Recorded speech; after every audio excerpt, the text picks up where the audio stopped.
Mga farmers, ibahay ko sa inyo kung ano yung mga sikreto talaga doon sa palayan pag parang maganda yung palay mo, kasi tinuruan din ako mga farmers, tinuruan ako ng mga eksperto kung ano talaga yung dapat pala.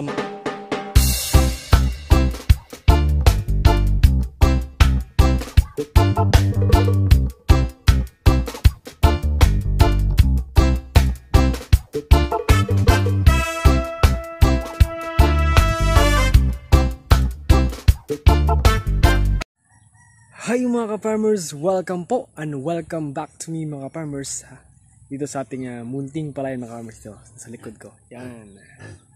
Mga ka-farmers, pasensya nyo na mga ka-farmers at ngayon lang tayo nakapag-vlog sa ating palayan. Itong palayan natin mga ka-farmers 18 days na.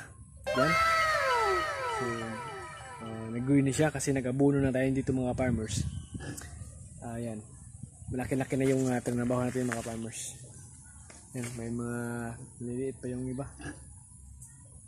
So, sana mga farmers, abangan nyo yung ating kaganapan dito sa ating palayan mga farmers. Kasi ngayon lang tayo nakapag-vlog ulit. Ngayon lang tungkol sa ating palayan. Ito, may mga pahak yung tungkol sa mga yung ang tawag yun, yung kuhol mga farmers. Kaya marami siyang mga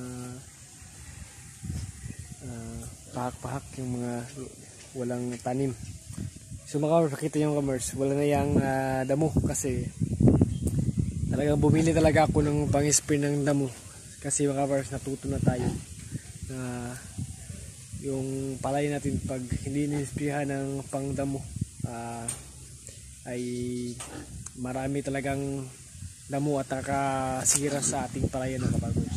So mga farmers, ang ginamit ko na pang damo is Prunter na kilala ngayon sa aming lugar. Talagang lahat ng damo ay mamamatay talaga pag insakto lang yung pagtera mo, pag-spray mo, at insakto yung wala talaga yung tubig, makunti lang yung parang linti-linti lang yung tubig. So yan mga farmers. So mga farmers, pakita ko sa inyo yung palay. So yan mga farmers, batang-bata pa yan mga farmers, is 18 years old pa lang yan. At yan mga walang tubig dito. Sa baba. Naghihintay ako na lumakas yung tubig sa irrigation. Hindi nakapunta dito yung tubig kasi parang may tawag dun. Kunti lang yung pag-open dun sa main canal. So pupuntahan ko yung mamayang hapon or mamaya para matubigan to, kasi pag walang tubig tong ating palay mga farmers ay yung damo uulbo yung damo. So yun yung sekreto mga farmers. Pag gusto mo na walang damo yung palay mo, tulad yan, wala talaga yung damo yung mga farmers, kailangan mo patubigan yan para hindi, kasi pag walang tubig yung farmers, yun lalabas yung mga damo. So dapat talaga walang hindi ganito, walang tubig, dapat talaga patubigan to para walang damo. Yan, mag-aawas naman yan.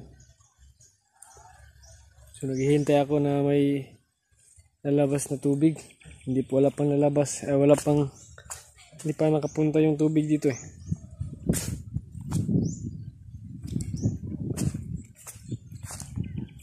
So wakas nakatubig na din to. Yan, dito sa baba may tubig na lahat to. Dito lang sa itaas, yung doon sa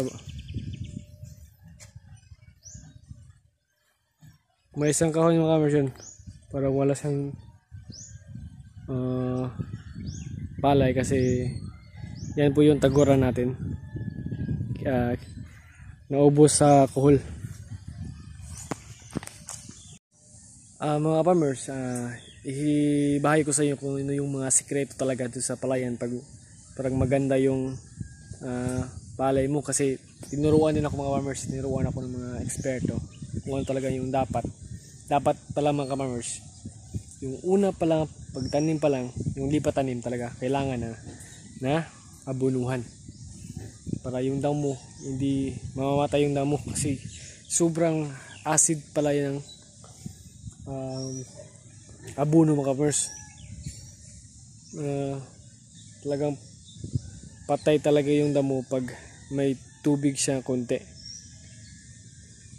Pag walang tubig hindi mamamatay yung damo.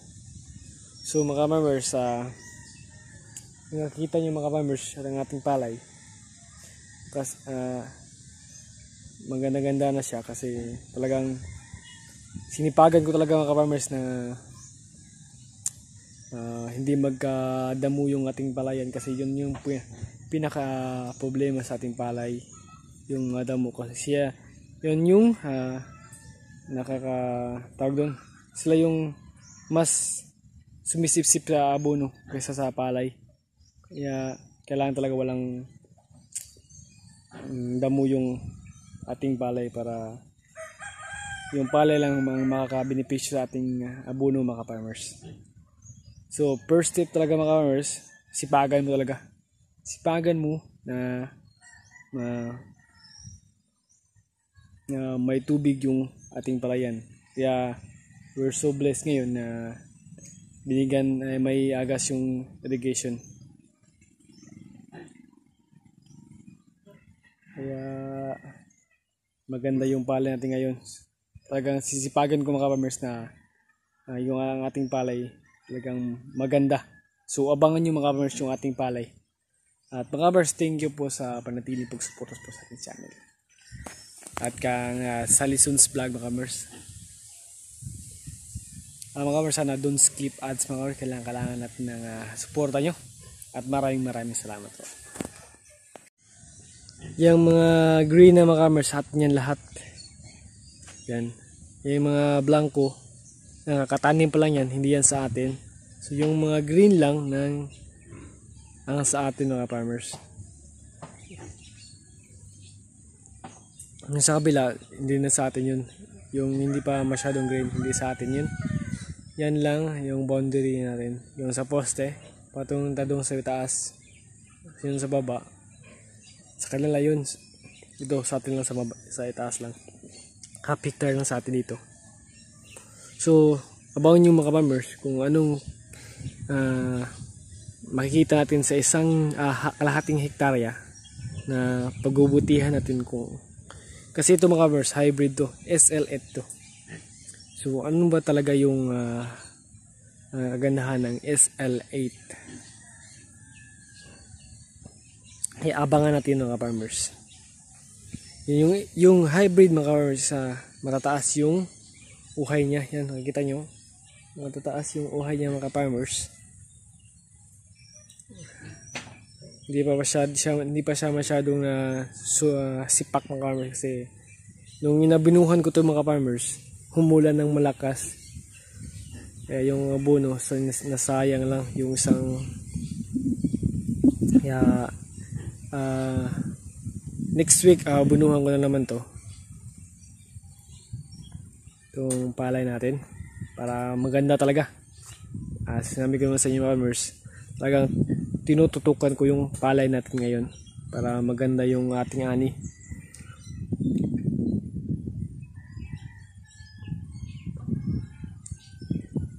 Talagang matataas yung uhay ng hybrid mga farmers. Sana malaki nang ginastos sa atin dito mga farmers. Yun, problema na naman ako sa abono kasi sabi ng gobyerno magbibigay sila ng abono pero hindi pa dumating mga farmers. Next year pa daw. Tapos wala na tayong magagawa, kailangan natin bumili talaga kasi pag hindi hihintay tayo talagang matagal pa yun. So bumili na lang tayo kahit wala tayong pera. Talagang kailangan na natin mag-utang muna sa pamili ng abono kasi wala tayong magagawa mga farmers. Utang muna. Babayaran na, may utang pa kong 3,000 mga farmers, yun sa yung noon sa abono ko noon. Kasi hindi ko pa nabayaran sa papa ko. Sa papa ko yun. Hindi ko pa nabayaran kasi nga nagpatanim ako. Kulang na kulang yung gasto ko sa abono pa. Kaya hindi ko pa nabayaran. Kaya ngayon, pinagbubutihan ko mga farmers na maganda yung ani ngayon para makapagbayad ako sa utang na aking ama mga farmers. Yan, miss ko na mag-vlog to sa ating palay mga farmers kasi ito naman yung main focus natin, yung pagpapalay.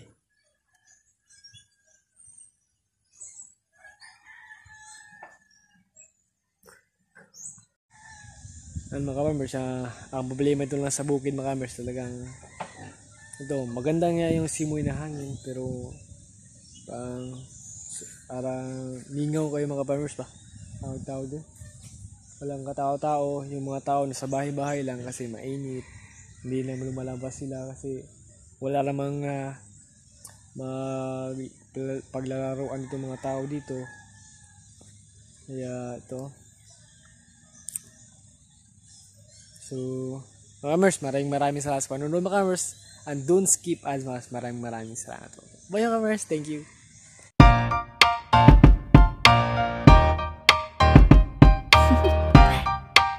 Do you want to know?